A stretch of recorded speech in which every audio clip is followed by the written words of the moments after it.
Spencer Schwellenbach's first career complete game keys Atlanta to a 6-2 win to take the series for the first time since mid-May. Let's talk about it. This is the Braves Postcast, your instant game reaction for the Atlanta Braves. Part of the Locked On Podcast Network, your team every day.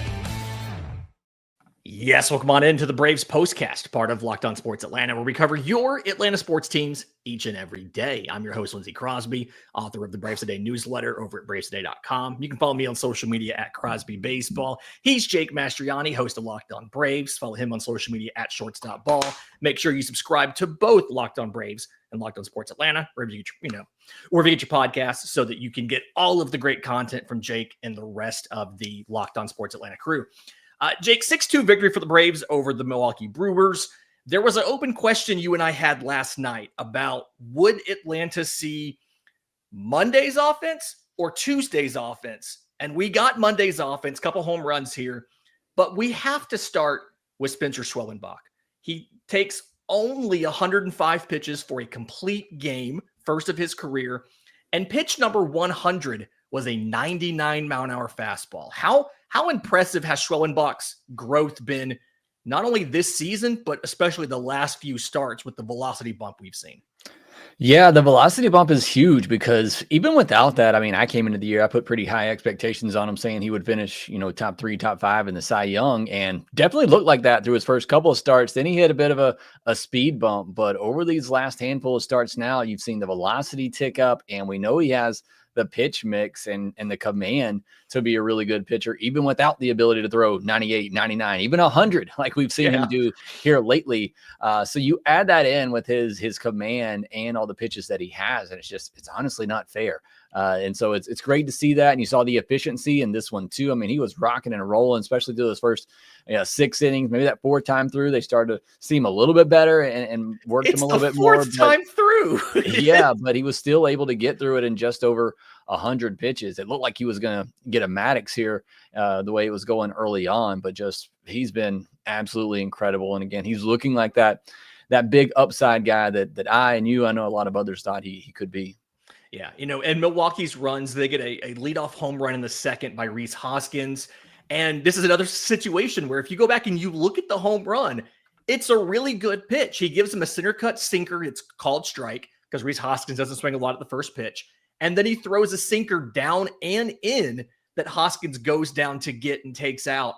Hard to be mad about that. And then in the 8th inning, the run that they get is Sal Frelick singles to get on. He gets moved to second on a ground out and then scores off of a double by catcher Eric Haas. And that was one where he left a fastball kind of center cut.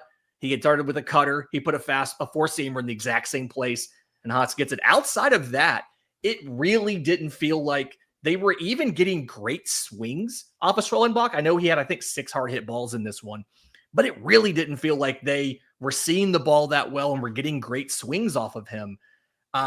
Is it fair to say that it feels like he could have been 2 pitches away from a shutout, or is that just wishful thinking after the fact and we should just be happy that we got the win in a complete game? Yeah, I mean, don't push your luck too much with this Braves team right now. You got a complete game shutout and a win, but I mean, he did pitch, that well that it's just a couple of pitches, like you said, the one to Hoskins wasn't even a bad pitch, but yeah. Going to that 4-seamer, used it 54 times today. Again, it's just become such a dynamic pitch for him. 11 whiffs on the 4-seamer. And it just makes everything else play up whenever he does want to go to either the splitter, or the cutter, or the slider, or the sinker, or the curveball. And it's just, again, it's not fair when you're able to do that and locate it. It's not just enough to throw it. He's able to locate those pitches, which just makes it so impressive. So, yeah, I mean, I think he probably has a complete game shutout in his career, but you'll certainly take this one his first time going the distance. And with how efficient he is, I think there's going to be plenty of opportunities for him to get that complete game shutout at some point. Yeah, and to your point on the control with it, no walks today, which is the Spencer Schwellenbach thing. He doesn't walk a lot of guys, doesn't break double-digit strikeouts in this one, unfortunately. He was on a streak of 2 consecutive outings. I think it was 0 walks and 10 or more strikeouts. And there was a really short list of guys in modern MLB who had done it 3 straight times. Bummer he's not joining that list. But another thing, and I touched on it earlier, we saw the velocity. His yearly average has creeped up to 97 miles an hour on the four-seamer, 98.2 today. So I think the softest one he threw was still 96. And to your point, when you're pumping fastballs in those locations at that velocity over and over, and they've already shown they can't catch up to it and they can't hit it. One, that's why Drake Baldwin kept going back to that well. We've talked about that on the show a lot. But then two, it just makes everything else, to your point. It makes the splitter better. He got 3 whiffs on 6 swings. It makes the slider, the cutter, everything else go well. And he didn't really have to use a lot of those secondary pitches. I was surprised. It was nothing else was over 15% usage. And both the sinker and the curveball were under 6%. It just felt like he was never really in trouble, even when there'd be a leadoff hitter like the Frelick inning.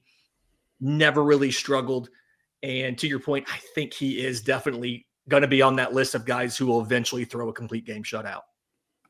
Yeah, I'd be shocked. Like I said, mainly just because of not mainly, it's a lot of reasons, but because of the efficiency, because he doesn't walk batters, because he pounds the strike zone. And then on top of that, his stuff is just so good. So I'm excited. Again, I know a lot of people were kind of worried early on. He had a bit of hiccups. He still had 2 starts this year where he's given up 6 earned runs. He had one where he gave up 4, but outside of those, and the big key is, and I kind of just alluded to it, the fact that he's giving you a length every time out. It's now he went 7 innings, 6 1/3, 6, and now 9. That is just really big when we talk about a bullpen that you don't really trust a lot of arms coming out of there right now. What's one way to deal with that? Throw complete games. Have your starters who you do trust throw complete games. So he kind of took care of that one too and gave those guys a little bit of extra rest, which is always helpful. That was the next place I was going, was bullpen can't blow a lead if you don't let the bullpen get in the game. And that's something interesting, though. I will note Dylan Lee was up. Yeah. And I think that's maybe noteworthy. We talked about the other day how good he looked coming into that game, even though it ended up being a 7-1 lead. But he looked good in that 9th inning, and we'll see. Does he get some save opportunities going forward? But that was the arm that Snitker was going to go to if Schwellenbach got into trouble in that 9th inning. Yeah. Shameless plug. Today's newsletter on BravesToday.com was why Dylan Lee has the stuff to be a closer for the Atlanta Braves this year. So go check that out. All right. In just a second, I want to talk about the offense. We did see, I felt like really good effort from the offense up and down. We talked about this yesterday. We kind of previewed it. We'll do that next, right here on the Braves Postcast.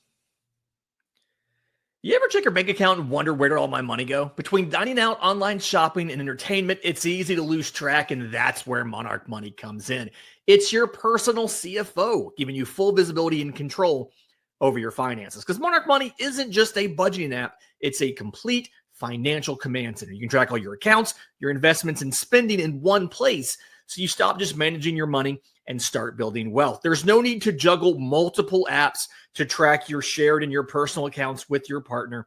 You can just do everything in one place. Set goals, stay on the same page without the stress. So take control of your finances with Monarch Money. Use code LOCKEDONMLB at monarchmoney.com for 50% off your first year. That's monarchmoney.com, code LOCKEDONMLB for half off your first year. And then you can also get the supplies you need from the site made for the skilled trades with Supply House. Whether you're in plumbing, HVAC, or electrical work, Supply House is the reliable way to order products online. Their easy-to-use website is packed with helpful resources and the latest product info to help you get the job done right. Plus, with a complete inventory of over 200,000 parts from 400-plus top brands, you'll find exactly what you need delivered fast from coast to coast. If you're a DIYer who needs help with your order, Supply House offers expert support and industry-leading service, so you'll always talk to a real person. For trade pros looking for an extra edge, their free Trade Master program offers exclusive perks like a dedicated phone line, free shipping, and discounts on every order. Thousands of skilled professionals are already taking advantage, and now it's your turn. Join the Trade Master program at supplyhouse.com/TM and start ordering your plumbing, HVAC, and electrical supplies with just a few clicks. And everybody, professionals and DIYers alike, can use promo code SH5 for 5% off your first order. That's at supplyhouse.com. All right, Jake, 6-2 win for the Braves to take the series. The big thing for the offense, some things we love, some things we don't. I do think 10 hits, 2 home runs, no extra base hits other than the 2 home runs. I'm going to chalk some of that up to this very good Milwaukee defense. But I keep thinking about your magic number you always look for of 8 or less strikeouts. Atlanta walks 4 times, but they strike out 12 times. Felt like some of the bottom of the order struggled a little bit with that. Eli White goes 0 for 4 with 2 punchies. Michael Harris gets the home run, strikes out twice. Drake Baldwin 1 for 5 with 3 strikeouts. It still feels like it's cautious optimism that even with this, it's not the 2023 offense, but even the offense you saw today should be good enough for the Braves to win more than half of their games going forward. It's just a question of, can better pitchers make you more vulnerable with the strikeouts? Yeah, and I mean, look, Milwaukee's starting staff has been really good. I still think this was a series where the Braves offense had a chance in 3 straight games to really do some key things, because it's not like it was pitchers that were going to overpower you. And unfortunately, to a degree, they did. I mean, we talked about it yesterday with Quinn Priester getting 7 Ks in 6 innings he had a 15% strikeout rate coming in. Now, Chad Patrick, he had a little bit more success with the strikeouts, but again, the offense still able to get to him. But you mentioned it. The key, in the middle game of the series, you had 3 extra base hits, but they were all doubles. This one, you only have 2 extra base hits, but they're home runs. And, home runs, they lead to automatic runs. That's how those work. So it makes it a lot easier for this team to score. And that's what this team was built to do. Now, you'd love to have a little bit of both. You'd love to have, 2 home runs and 2 doubles out of, your 10 hits, but they were able to get the home runs in this one and do it with a runner on each time. So that's key, obviously.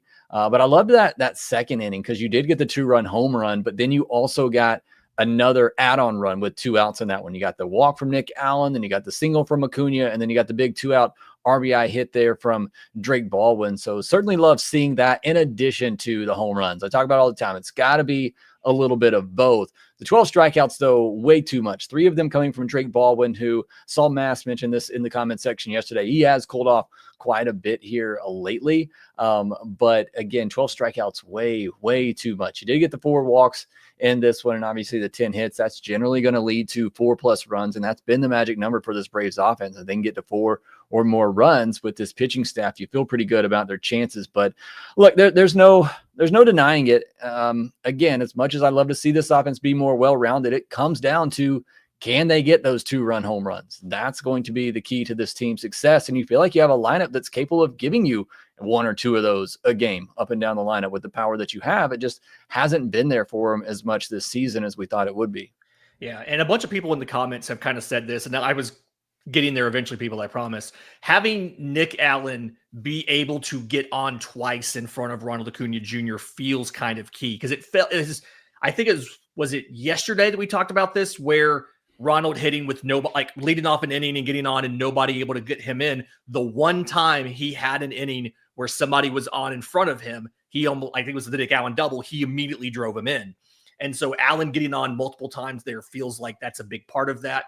Part of me still kind of wants Michael Harris to be down there, simply because, that worked so well for you for the longest time, as having Harris batting 9th. But either way, getting somebody on in front of Ronald, I think in a perfect world, you probably don't even have Ronald batting leadoff, but that's where he wants to be. You're not going to change that. So in this case, get somebody in front of him who can get on a bunch of different ways. Going back for a second on the strikeouts, the one thing I will say is 19 whiffs for Atlanta on Chad Patrick. And I think the frustrating thing there is the fastball has decent velocity, but it didn't feel like he was doing anything amazing with it. Atlanta had whiffs on every single pitch. 7 on the cutter and 20 swings, 5 swings on the changeup, 3 whiffs, 6 swings on the slider, 4 whiffs. They hit 7 of the 8 sinkers there, but just too many whiffs from an offense. And yes, you got the home runs. I worry about a little bit better locations. Maybe you're not getting those home runs and the whiffs are still there. So little concerning with that, but outside of that, just hard to complain about the offense in this one overall. I just wanted to nitpick there for a second. Yeah, no, I thought it was a good 8 called strikes too. So you wonder if there's a little bit of aggressiveness from the team in this one. just swinging a lot more, which obviously is going to lead to some more whiffs. Kind of similar, I think, to the Grant Holmes start the night before. 20 whiffs. I think that was just a product of a team that was swinging a lot. But yeah, I mean, you get against better pitching, better competition. You're going to want more contact than that. And I know that you're going to go into much more detail on this on the next episode of Locked On Braves. So again, everybody, subscribe if you're listening on audio or video. But you have the Rockies at home for 3 this weekend. And as of right now, they are 12-54. I know that you won 2 out of 3 from the Brewers. You needed to do that. You needed to get a series win. Is it right for us to expect a series sweep against the Rockies when you couldn't do it last time simply because of how bad they are? This has to be a sweep. I mean, it's June 11th, going to be June 13th. I think that's how math works. When this series Friday starts, the 13th. Yeah.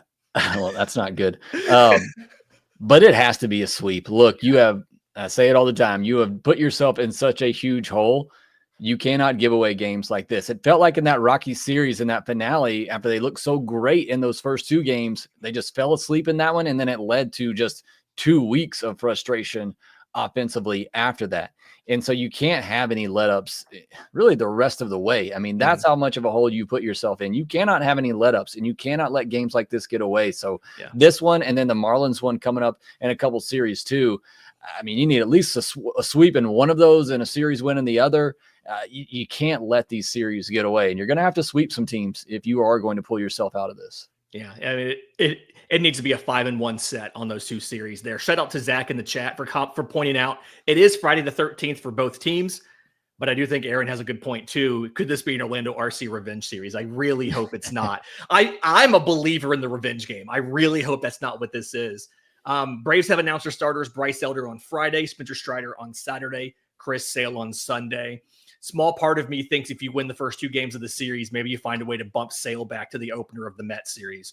We'll see what the Braves decide to do as we get there. Wasn't that the case the last time they played the Rockies? They didn't bump Sale, and then the offense just got shut out and wasted a good Sale start. So yeah, and so part of me is like, if you win the first 2, maybe you just bump Sale and you take your chances with either a bullpen game now that you're well rested and you have a day off after the series, or you do something else.